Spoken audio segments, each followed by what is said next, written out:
30 years ago, I was a reporter. I got to cover President Bush Sr. in the 92 presidential election. And the president would give what he called a stump speech 20 times a day. He said the same speech so many times, I could say his speech better than he could. In superhero movies, they call it your origin story. In his book, Start With Why, Simon Sinek would probably call this your visionary statement.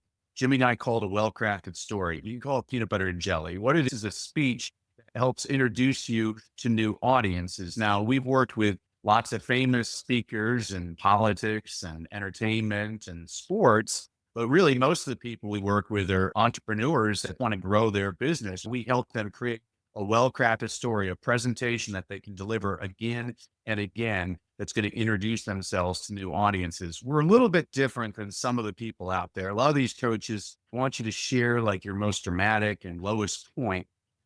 There's 3 reasons why I don't do that. But I am the world's biggest super fan. You're like a super fan. Welcome to the Business Superfans Podcast. We will discuss how establishing business superfans from customers, employees, and business partners can elevate your success exponentially. Learn why these advocates are a key factor to achieving excellence in the world of commerce. We discuss the invaluable insights of business owners who have successfully implemented the strategies in the book to build their own team of devoted superfans. Gain insightful knowledge from the experts who create applications that help you create passionate superfans. This is the Business Superfans Podcast with your host, Freddy D. Freddy!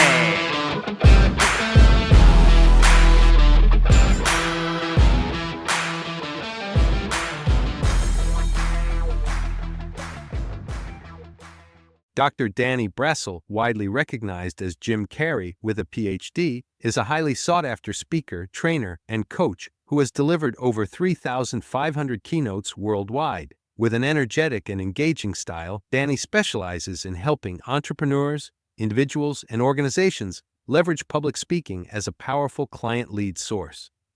As the co-founder of the Well-Crafted Story Workshop trademark, Danny empowers leaders to transform personal experiences into compelling business stories that inspire action, drive growth, and create lasting impact. His expertise bridges education and business, combining his background as a former inner-city teacher with proven systems for converting speaking engagements into consistent client generation. An author of 19 books, including Leadership Begins with Motivation and Misfits and Crackpots, Danny is known for his Paul Harvey-style storytelling, making his teachings both practical and memorable. His core topics include crafting magnetic presentations, building authentic audience connections, mastering storytelling techniques, and enhancing communication through reading. Danny's unique value proposition lies in his ability to fuse extensive speaking expertise with reading mastery, offering a holistic approach to communication that enhances both platform skills and deeper learning habits. Through his proven frameworks, he helps business leaders elevate their presence, maximize their impact, and create lasting success. Welcome, Danny, from the Well-Crafted Story Workshop to the Business Superfans Podcast. We're excited to have you on the show. How are you this afternoon? I am fantastic. Thank you so much, Freddy D, for having me and spreading some joy and some wisdom around the world. We need a lot more of you. Let's go into the backstory of how Well-Crafted Story Workshop came about. Backstory is I can't hold steady employment. My life has been a number of pivots. About 30 years ago, I was a journalist getting offers from every major daily. One daily offered me the City Beat for $16,500 a year. And a friend told me they were hiring inner city teachers in South Central Los Angeles for $25,000 a year. So I became an educator for the noblest of reasons, for the high pay. And I taught for many years, wound up becoming a professor. And then in 2005, my wife and I attended a real estate seminar, which turned out to be a scam, and we lost everything. And I could focus on all the negatives, but I'm a positive person. I look at the positives. My wife is my soulmate. I put her through the ringer and she stuck by me. Second of all, money's not everything because you can lose it in a second, just like that. Third, I try not to judge other people because if I was somebody who looked at what I had done, I'd say, you deserve that. But now I know if you don't really know everything about a person, you don't know anything about a person. Fourth, I became a Christian, which I'm always embarrassed to admit, but the more I read the Bible, I'm not the first screw up to find Jesus. And fifth, not declare bankruptcy. My accountant said, you have to make this much more money every year. And so I started speaking on the side, hit that number right on the number. The next year, he gave me a much higher number, and I hit that number right on the number. So in year three, I thought maybe I should set a higher number. And during one of the worst economic downturns in American history, I was able to build up a very profitable and successful speaking business. And then a thing called COVID came around, and people are asking, how's your business? I'm like, wow, how I was able to just lose 200 speaking engagements overnight. It's doing great. And so the next pivot I had to make was, for years, people have been asking me to coach them in speaking. And I always resisted, Freddie D, because as a teacher, I've always had a very high standard, and I hold my students accountable, and I really want them to succeed. Now that I work with entrepreneurs and executives, I find highly motivated people, and I found so much pleasure. And so that's a very long roundabout way of how my business partner, Jimmy Hayes Nelson, and I formed the Well-Crafted Story Workshop. I call us the professor and the poet because he has a Broadway background and I have a research background, and we do a pretty good job of helping people with their stagecraft, giving them research supported reasons on why they're doing certain things in their presentations. And we have a lot of fun and help people in the process. That's a great story, because we've all gone down that road of left turns, right turns, speed bumps, flat tires. And really, it's about picking yourself back up, putting a couple Band-Aids on, step forward, and continue on. Because until you say you quit and lost, you haven't. Everybody loves Rocky. Rocky takes a beating, but always gets back up. I love Rocky. Sylvester Stallone, great line. There's nothing that's going to punch you harder than life. And you got to get back up and punch it back as hard as you can, because they're going to punch you back again. Share with us, what is it that you actually do to help people with story branding and all that stuff? 30 years ago, I was a reporter. I got to cover President Bush Sr. in the 92 presidential election. And the president would give what he called a stump speech 20 times a day. He said the same speech so many times, I could say his speech better than he could. In superhero movies, they call it your origin story. In his book, Start With Why, Simon Sinek would probably call this your visionary statement. Jimmy and I call it a well-crafted story. You can call it peanut butter and jelly. What it is a speech that helps introduce you to new audiences. Now, we've worked with lots of famous speakers in politics and entertainment and sports, but really most of the people we work with are entrepreneurs that want to grow their business. We help them create a well-crafted story, a presentation that they can deliver again and again that's going to introduce themselves to new audiences. We're a little bit different than some of the people out there. A lot of these coaches want you to share like your most dramatic and lowest point.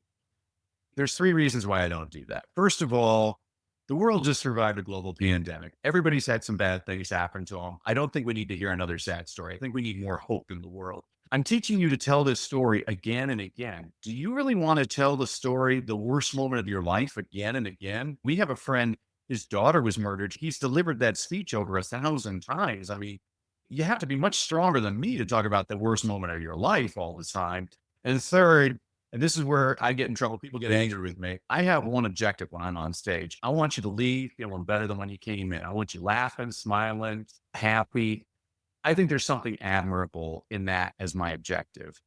I believe that the people that tell the same sad story again and again, by the 20th time they're telling it, now those are crocodile tears, and now you're being manipulative. I'm not saying it's not an effective sales strategy, but I don't want to have to take a shower when I get off stage because I just manipulated my audience. And so I want you to have fun. I was working with an engineer from Silicon Valley last week, an Indian guy, very introverted and nervous. I like adding humor to presentations. He's like, Debbie, I cannot connect with my audience. What can I do? And he has a very difficult name to pronounce. It's something like Shabunakar Majaharaji. And so I just gave him a line when he starts his speech. Now he's like, hello, my name is Shabunakar Maharaji. Gee, I sure hope I'm pronouncing that correctly. You just want to connect with your audience. Right. That's the most important thing is just get a giggle. Life's too short, man. You and I have been around the block a couple of times. I'm sick of listening to all the sob stories. I want people that make me laugh and show me the future's bright. I've used humor in sales, and it's helped me be one of the top sales guys in the SaaS industry. That was my icebreaker. I'd say something funny. I'd make fun of myself, make fun of the situation, and people laugh, and that the tension just dissipates. I've been in about 32 countries so far. When I was managing global sales for that SaaS company, that was really it, because you had communication gap. I mean, they spoke English sort of, and I tried to speak their language, but we would laugh and everything was okay, except for the Oriental. That's a tough culture to crack to get them to laugh. And I haven't figured out the secret. I figured out how to communicate with them, but that's a little bit of a challenge for me. Well, I was speaking to 750 people in Portland, Indiana for 2 days. I had a guy in the front row with his arms crossed, scowling at me. And he comes up to me at the end of day 2. And he's like, I just want to tell you, Danny, you're the funniest speaker I've ever seen. And that taught me, don't read the face, because they might actually really be enjoying it. And I've attended speeches where I look like I'm probably not into it, but I'm actually really into it. It's just, there's all kinds of other things happening on your mind. I once had a woman, she was on her phone the whole dang time, texting. I wanted to say something, but I bit my tongue, didn't say anything.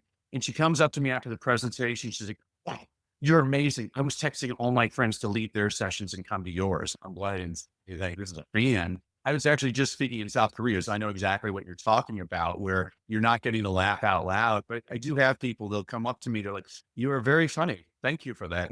I have sold into that market space. So it's very difficult because it's a stolic face. You have to be adaptable and understand that. I was not making any progress as trying to get to Japan to take on a master distributorship to handle the whole country and then set up sub-distributors. And they loved the technology, was at the workshops, was at the trade shows, and I was just getting nowhere. So I'm in Australia with my reseller, Paul, and I go, Paul, what am I doing wrong? He goes, well, what are you talking about? I says, I'm talking about the contracts, the business opportunities, this technology and all that stuff. He goes, why don't you start talking about them? And next time I went there, I says, hey, where should I go visit? What do I need to do? What do you recommend? And they took me out to an old style restaurant where you had to, take your shoes off, sit on the floor. When they came to Arizona, took them all around the valley so they could take pictures and see things. So later, I got a $200,000 order because I stopped talking about business and started to become a person and talk about their story. Amen. What's great about your podcast is we do business with people. And that was a wonderful strategy you shared. It's not about you, it's about them. When I'm sharing strategies with clients, first thing I always share is stop talking about your successes, start talking about your failures. Not everybody in your audience has succeeded, but they've all failed. And the more you talk about your own failures, the more you're going to connect with your audience, because they're going to be like, wow, Freddy D, he's been through the ringer too a couple of times. I can trust this guy. That's how you connect with an audience. That's what I got to work on, because some stories I don't want to share, but I need to share because, like you just said, they're inspiring. They would be presented in the proper way. And that's the other part of the caveat. How do you help a business owner or a leader create their story? We call it our 5C process. It's just packaged differently. The first C is clarity. And this is very important. Before we ever write a speech with a person, ask yourself 2 questions. You'd be amazed, Freddy, even in your audience, 95% can't answer these. The first question is, who is your audience? The second is, what is the problem you solve? So just the other day, I was working with a woman. I'm like, who is your audience? She's like, women ages 30 to 50. Sometimes it's their husbands also. And we get companies. I'm like, you need to get specific about who your audience is. I'll ask people, what's the problem you solve? I'll give you the example, the engineers. I help people with different problems they have on their computers, but we also develop software. I'm like, no, you got to focus. There's a reason that there's that expression, the riches are in the niches. You can expand your audience. That's fine. But you got to be very narrowed in and zoom in on what's my focus? Who am I trying to help? And how do I help them? So that's the clarity question. Before we ever craft any kind of speech, we have to be able to answer those questions. And then the next C is to connect. How are you connecting with your audience? I find that humor, and you already said it too, I love starting by getting people laughing together and people crying together. But what's the fun about that? And the easiest way, you don't have to be a comedian to be funny. Probably the best way to be funny is make fun of the situation, or better yet, make fun of yourself. When you make fun of yourself, you put people completely at ease. Right. If you can't laugh at yourself, I don't take you seriously at all. Connection is obviously always the most important part of a talk. If you don't grab them in the first 5 minutes, your audience is making a decision. Am I going to be present for this talk, or am I going to be engaged? I watch people, if they're like this, I'm not getting to them. I need them leaning in, that they want to hear every single word. I mean, I'll give you an example. We were working with a financial advisor 3 months ago, Richard. Richard's very successful. He started his presentations like, I've been in the business for 30 years. I've made over $1 billion for my clients. I work with this famous person and this famous person. And I said, Richard, what are the three most important qualities of real estate? He's like, what do you mean? I'm like, location, location, location. It's all right to brag, but you're doing it in the wrong part of your presentation. And so we changed his story to when he first started as a financial advisor 30 years ago. The very first client, he made so many mistakes. It's amazing that this person even signed up with him.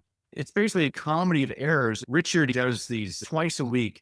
He has about 15 couples at a steak restaurant, and he's pitching them to invest their retirement funds with him. And after we changed his presentation, he said, you notice something significant. Most of the time it's stereotypical. It's a couple and the husband always has his arms like, how much is this going to cost? What's this guy trying to sell me? That same guy, you notice the guys are just patting their knees. They're laughing so hard. And he went from getting 6 of the 15 couples to sign up for an appointment to 12 of the 15 couples to sign up for the appointment. And it's just because he connect. Now, always have to say your results may vary, but I was so proud of Richard because he actually did it. He's implemented it and he's getting better every single time because that's how you get better is with the reps. The next C is content. What are you teaching your audience? And I always tell people it's ironic. This is the longest part of your presentation and it's the least important.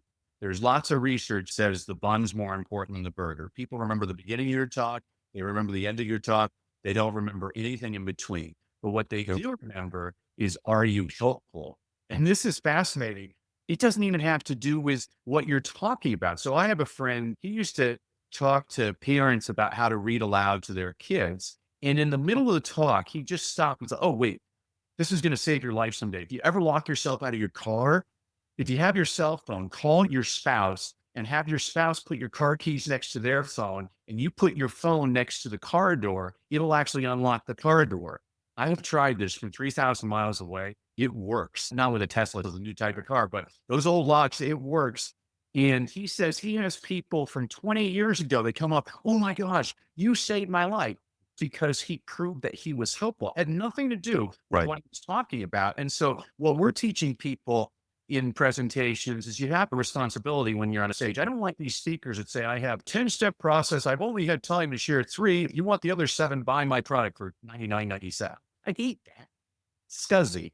You have a responsibility to serve your audience. They gave you their time. So there's 2 things we want you to do. We want you to provide your audience a short-term solution. This is a quick win that all of them can succeed. I want to show the audience that they can do it themselves, but also want to provide them with a long-term solution, which I have nicknamed the Home Depot. The long-term solution is you can do it. I can help. The long-term solution shows them, I know I can do this, but gosh, if I hire Danny, he's going to be able to help me craft this presentation a lot quicker. He does it all the time. I work with people all the time. They're like, I don't want any salesy. I'm like, this isn't salesy at all. What you should be doing when you're looking at your audience, you should look at them like they're dying. You have the antidote. And if they don't get the antidote, they are going to die. If you have a service mindset, I see it when people say servant leadership. I'm like, well, that's just being redundant. A leader, by definition, is supposed to be a servant, helping the people around you. And so the content portion, there's a couple other little strategies we embed inside the content, but the most important thing is to actually help your audience. And then it leads to the last 2 C's, which are the call to action and the close. Now, most people only speak to half of their audience and they don't realize that they're doing it. So we're going to be stereotypical and we'll go with a couple, a married couple. So there's the husband and there's the wife. The husband's the guy sitting there with his arms crossed, and I call him Joe Friday. He wants just the facts. How much is this going to cost? How long is it going to take me? What do I got to do? And you have to make sure to provide that when you're doing your call to action. A good call to action should be less than 90 seconds. You don't want to burden people with too much information. But then you have the wife. The wife I call the Julia Roberts. She makes decisions based on emotions, not facts. She just wants to feel good. Oh my gosh, Freddy D, I don't know what you sell, but gosh, I feel so good when I'm with you. I want to work with you. If you craft your presentation the right way and address both the people, you're hitting 100% of your audience. Now, the biggest single mistake that Jimmy and I see in all of the presentations is people make multiple offers. I see it on podcasts all the time. I hear people at the end of the podcast are like, if you enjoyed this podcast, like, subscribe, and write a comment.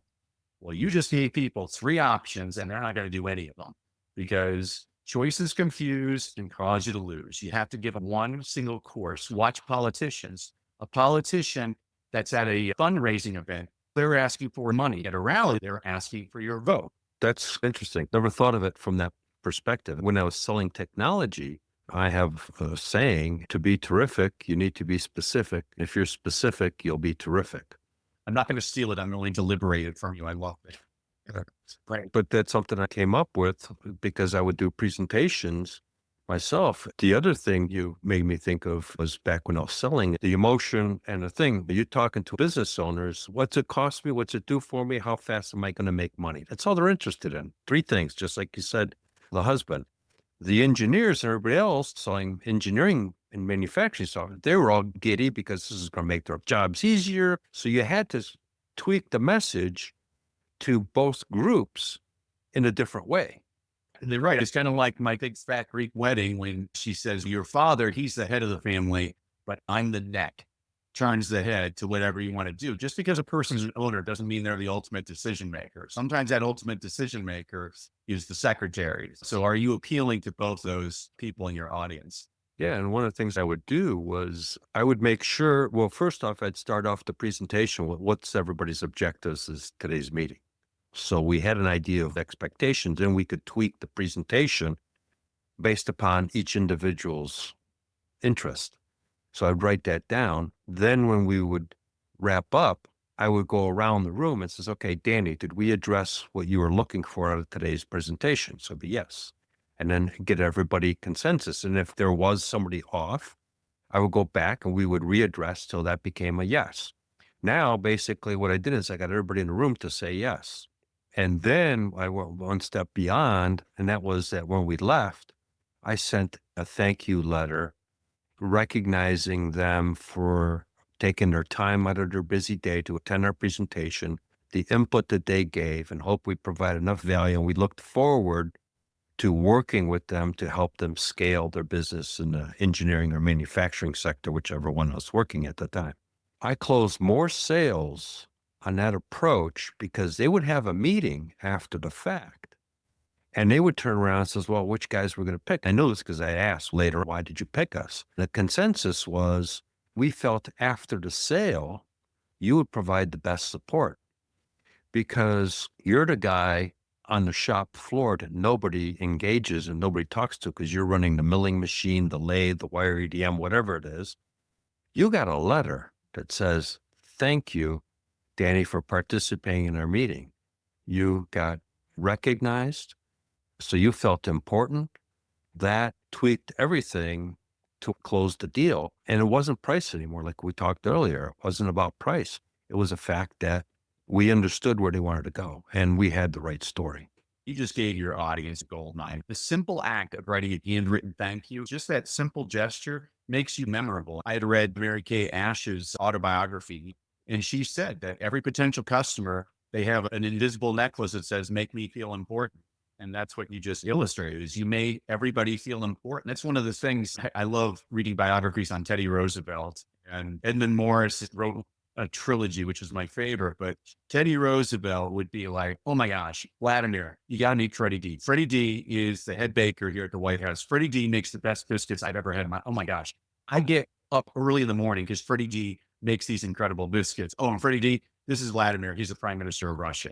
Look at what he just did. He just made sure to boost up that person. Edified them. I love it. So much wisdom there. Plus, you got me rhyming now too, because I'm here selling Muhammad Ali. So from now on, I'm like, readdress until they say yes. I love that. Those guys became my super fans.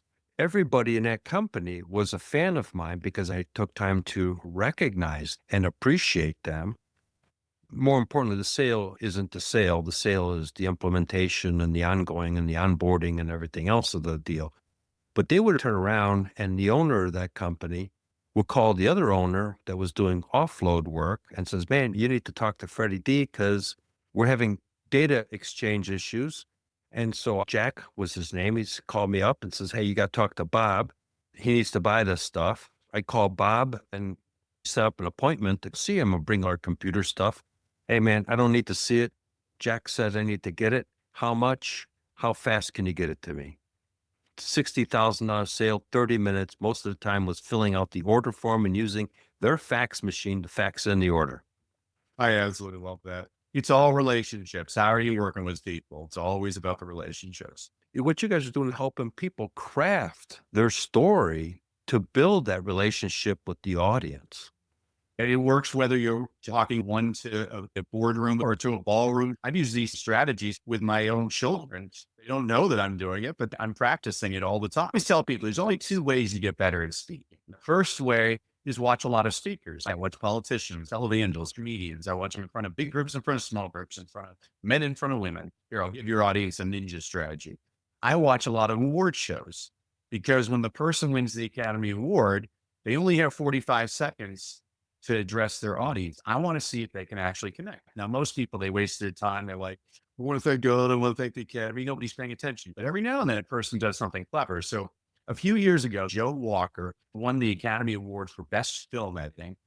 The important people in the audience, the actors, none of them are paying attention to film editing. Joe Walker gets on stage. He's British. He speaks slowly and distinctly. He says, a lot of people don't know this, but when phrased properly, the term Academy Award nominee can be used as an insult. Well, now the camera pans the audience. You see people lean in like, what's he talking about? He says, for example, yesterday I got in an argument with my 17-year-old daughter, and she said, well, Academy Award nominee Joe Walker. All of a sudden, you see everybody laughing hysterically. Joe Walker gets off the stage. Denzel Washington wants to meet him. Brad Pitt wants to meet him. Time magazine said it was one of the highlights of the Academy Awards. Bam, 30 seconds, he connected. That is a good speaker. I'm always looking, what is the person doing? That's why I love watching comedians. Comedians are the best at this. Kevin Hart is a short black guy, and he makes a lot of jokes about being a short black guy. Jim Gaffigan's a big fat white guy, so he likes to make a lot of jokes about being a big fat white guy. I'm like, that's brilliant. Take any perceived weaknesses you have and turn it into your strength, and people can't use it against you. I mean, if you're nervous, I was working with a guy the other day, total stage fright. I said, just own up to it.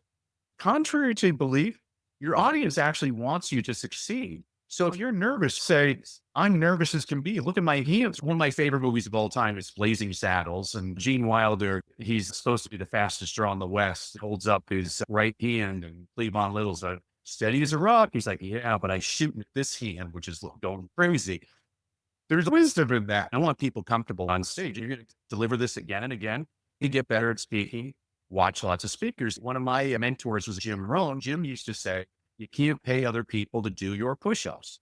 Translation, you got to do the work. Even if you live in the smallest town, every town has a Kiwanis Club, a Rotary Club, a Lions Club, an Optimist Club. They got schools, synagogues, churches, chambers of commerce. Speak everywhere. I had a guy, Gustavo should be the president of the United States. He came from Ecuador, didn't speak a single word of English, did every menial job on the planet, invested every dime in real estate. 30 years later, the guy's worth $40 million. His pitch is the 4-month real estate coaching program for $40,000. Freddy D, I put together a lot of pitches. That's a pretty high ask. I told Gustavo, you got to do the reps. He said, well, I'm going on a podcast tonight. I'm like, you're calling me tomorrow. I want to hear all about it. He calls me the next day. He's so excited. He's like, oh my gosh, Danny, you're a genius. I'm like, did you go on the podcast? Yes. Did you make the pitch? Yes. Did anybody buy? 23.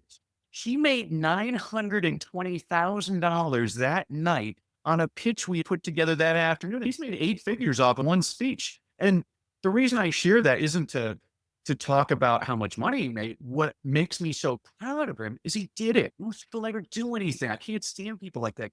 I'll give you a better example. I was working with a guy 3 years ago, Jason. He's a Debbie Downer. I'm telling him, you got to speak. He said, I don't know anybody. And I'm like, finally, I was just frustrated. I'm like, do you have a Facebook account? Yes. All right. You're going on right now on Facebook Live. I want you to present the speech. So I force him to do it. He does it. One woman from Ontario, Canada, accidentally is watching him, and he sucks. I tell him the next day, do it again. So he does it the next day. Like 3 people watch it, and he doesn't suck as bad as the first day. Here's why I'm giving Jason's example, Freddy D. He has given that same speech every single day consistently for the last 3 years on Facebook Live. He now has 6,000 people in his tribe. He made almost 7 figures last year. And I'm proud of him because he just stuck with it. I've never seen a person that was that consistent. You look at Tiger Woods and they're like, wow, he's so good. They don't look at all the work he puts into being the best golfer in the world. Plus, he's smart enough. The only way you succeed is you get good coaches. In sales, you need lots of coaches. I mean, Tiger Woods has a putting coach. He has a driving coach, a mental coach. Maybe he should have hired a relationship coach, but That's another conversation for another day. Absolutely. You remind me of a story. When I first got in the tech world, I used to be an engineer. My world was drafting boards. That was it. And some of the co-workers and it. I got in the computer-aided design world when it began. And here's the manual, here's the computer, learn it. There was no teaching back then because it was brand new. I got sent to a company in St. Louis, I'll keep it anonymous. I had the manual, and I'm looking at the manual and says, all right, Danny, we're going to do these sets of commands. Follow this on this page. And yep, okay, you're right there. See that paragraph? I want you to do that stuff. That was my training. Fortunately, it was just me and you. So it was not a big deal. I get sent to a company in Wisconsin, and I got to stand up in front of a room. And I didn't get trained to do this. I got to figure it out myself. So I'm doing the same thing. I got everybody with the manuals, going through the paragraphs. I'm going through, and there's a manager. I'll never forget. The guy changed my life. At the end of the day, pulls me over and goes, that was the worst effing training I've ever seen in my entire life. He goes, I'm going to give your dumb effing rear end to figure it out by tomorrow, or I'm calling your boss and having your blah, blah, blah fired. I slept well that night. Sure. And I invented engagement training. It didn't exist in 1980. And I had the big marker board. And so I had to think of something because, clock was ticking and I didn't want to get fired because I just started the job. So I would turn around and says, all right, I'm going to put this string up in here, this command string to create a box. Is this the correct syntax? You say, well, yeah, I think so. Well, Mike, do you agree with Danny? Well, no, there needs a semicolon. Steve, do you agree with what Mike said about Danny's stuff? It became a conversation training, which really, as I learned later on, that's the best way to teach because it actually gets memorized. And I became the most sought after trainer in the Midwest because of the way I was doing it. And that led me into sales. I need to know about the manager that told you stunk. Did you talk to him? Oh, yeah. That day he said, I know what you did, but that was the best training I've seen. That guy transformed my life. One of the few people that made some impacts on me. It got me out of my shell. As you know, engineers, you were just talking about it earlier. The guy in Silicon Valley, the Indian guy, did not know how to communicate. I was in that world. When I was a teacher, I used to tell my students, I'm like, sometimes you need somebody else to believe in you before you believe in yourself. I believe in all of you. They'll give me the best and the brightest. Let's go make this world a better place. When I started speaking, I started by training teachers because I was a teacher. Then I started working with school administrators and parents. Then I was in a mastermind, and one of the guys in my mastermind was a very successful salesman. And he's like, Danny, would you train my sales team? I'm like, I don't have any experience in sales. And he looks at me, you got teenage boys in the inner city to read Shakespeare. You're a pretty damn good salesperson. He was great because he got me thinking, I guess that is sales. And he got me thinking I can work. And Jimmy and I work with people all the time. Some of them are very big. We can't give names a lot of these people, but I always tell people, I work with tons of people with stage fright. Most of the people I'm working with didn't want. Well, yeah, my now wife, we were just starting to date and we were going to a networking group. I wasn't a member, I was a substitute. So I brought her along because several people wanted me to substitute and I couldn't be both people. So I says, well, I got somebody I can bring. So I brought her to the group. There's about 30 some people sitting around on the tables. It didn't hit her until it hit her because then she goes, you mean you want me to read this in front of everybody and I have to stand up? I says, yeah, it's just a piece of paper. All I got to do is read the 2 sentences here, that person's 1-minute elevator pitch. She goes, I'm going to kill you. And we still laugh about it today because she could not speak in front of a group. Today she can. You got to start someplace. It's a learnable skill. I was speaking to a school, this is years ago, 2018. I was speaking in India at a school and I got all the kids all pumped up. And this little boy comes up to me at the end of my speech. He has tears in his eyes. And I notice he's missing his left arm. And he looks up at me. He's like, how can I succeed? And so I crouch down. I get to his eye level. I'm like, when I was your age, I went to 18 different schools before I was 12 years old. Everybody called me stupid because I stuttered. And eventually I went to a school, and this teacher, she took me aside. We worked one-on-one, and she would sing things to me, and I could sing them back without my stutter, kind of like the movie The King's Speech. I lost my stutter and I became a swan. I looked at that little boy. I said, isn't it interesting that the little boy everybody made fun of because he couldn't talk right now gets paid ridiculous sums of money to travel the world speak? I'm like, don't let anybody tell you what you can't do. Anything's possible. I work with so many people that just have the wrong cassette tape in their head. They're telling themselves a story, and you believe the story. That's your worst critic, is your inner critic telling you a story. So change the story, man. Like, I was watching the worst show on television the other day. It was called The News. Totally depressed me. President Ford had a great quote. He was at a press conference, admitted he read the sports page first, and the press pool just went crazy. You're a leader of the free world. Why don't you read the front page first? And he's like, well, the front page just shows all his failures. The sports page shows his accomplishments. There's a lot of wisdom in that. I want to surround myself with people that are part of the solution, not part of the problem. Exactly. Totally correct. Well, it's been a great conversation, Danny. How can people find you? Well, as a thank you to enduring all of my little anecdotes, I want to give you and everybody their own free storytelling blueprint. So if you go to freestoryguide.com, again, freestoryguide.com, you'll get your own storytelling blueprint. And Freddy, you're just so easy to talk to. And I can see why you are an effective salesman, because you just make this so easy on everybody. I hope your audience is paying attention, because you're doing a lot of cool things subtly that make you successful. So thanks for all that you do. Thank you, Danny. Great conversation. Great insights shared with our audience. A lot of good nuggets there for them to implement. And we definitely would like to have you on the show again, because I think we could talk probably for a whole day on this kind of stuff.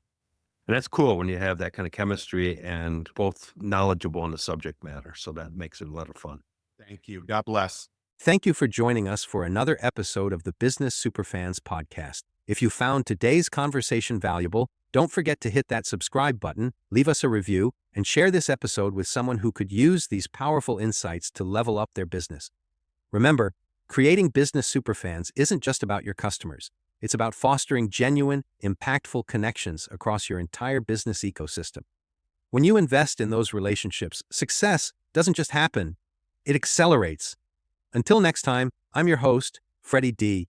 Let's keep building superfans, creating unstoppable momentum, and driving your business toward extraordinary success. See you in the next episode. We hope you took away some useful knowledge from today's episode of the Business Superfans podcast. The path to success relies on taking action. So go over to businesssuperfans.com and get your hands on the book if you haven't already. Join the Accelerator community and take that first step in generating a team of passionate supporters for your business. Join us on the next episode as we continue guiding you on your journey to achieve flourishing success in business.